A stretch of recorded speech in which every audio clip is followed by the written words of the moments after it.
আসসালামু আলাইকুম দর্শক, আমি সৈয়দা ইসলাম। আজকে আপনাদের সাথে আমি মাছের রেসিপি শেয়ার করব, আর তার জন্য আমি মাছ কিনতে চলে এসেছি। আজকে রেসিপিটা সি ফিশ দিয়ে করব। আর সি ফিশের মধ্যে যে মাছটা সবচেয়ে কমন পড়ে, সবাই দেখে চিনতে পারবেন, অ্যাভেলেবল হবে, তার জন্য আমি রেসিপিটা গোল্ডেন পমফ্রেট দিয়েই করছি।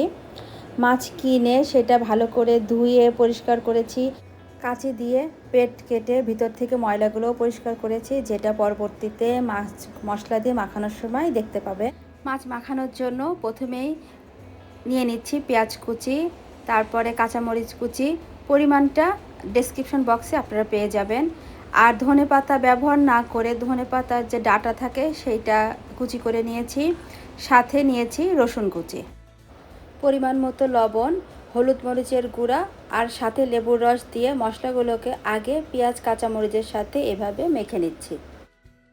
এখন আমি এই মাখানো মশলাগুলোকে মাছের গায়ে এপিট ওপিট করে দুই পাশেই ভালোভাবে মাখিয়ে নিচ্ছি, যেভাবে আপনারা দেখতে পাচ্ছেন। আর মাছের যে পাশগুলোকে আমি কেচে নিয়েছি, সেই কাঁচানো অংশেও চেষ্টা করছি পেঁয়াজ কাঁচামরিচের অংশগুলো যাতে ঢুকিয়ে দেওয়া যায়।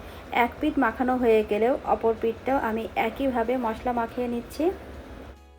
মাছের গায়ে মশলা মাখানোর পরে এবার মাছের পেটের মধ্যেও মাখানো মশলার কিছু অংশ দিয়ে দিলাম।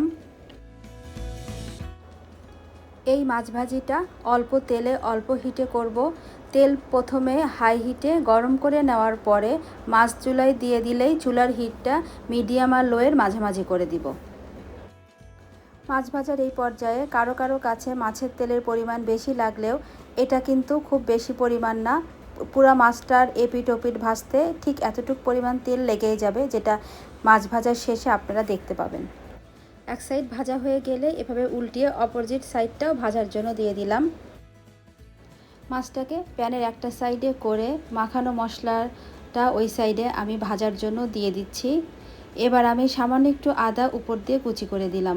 আদা কুচি মাখানোর সময় দিলে ভাজলে সেটা তিতা হয়ে যাবে, ফ্লেভারটা ভালো পাওয়া যেত না, তাই এটা মাছ ভাজির মাঝামাঝি পর্যায়ে দিয়ে দিচ্ছি। এবার ভাজা হওয়া মশলাটা মাছের পিঠে আর মাছের কাঁচানো অংশগুলোকে যেভাবে ভিতরে দেওয়া যায় যতটুকু সম্ভব এভাবে দিয়ে দিচ্ছি। মাছের অন্য সাইডটাতেও ঠিক এইভাবে মশলা লাগাবো, তার জন্য মাছটাকে উল্টিয়ে নিলাম। উল্টানো মাছের গায়ে এভাবে মশলাগুলো লাগিয়ে দিচ্ছি। মাছটাকে বেশ কিছুক্ষণ ধরে আস্তে ধীরে উল্টিয়ে পাল্টিয়ে মশলা লাগিয়ে ভেজে নিয়েছি। ঠিক নামানোর 2 থেকে 3 মিনিট আগে আমি লেবু পাতা ধনেপাতা দিয়ে দিচ্ছি।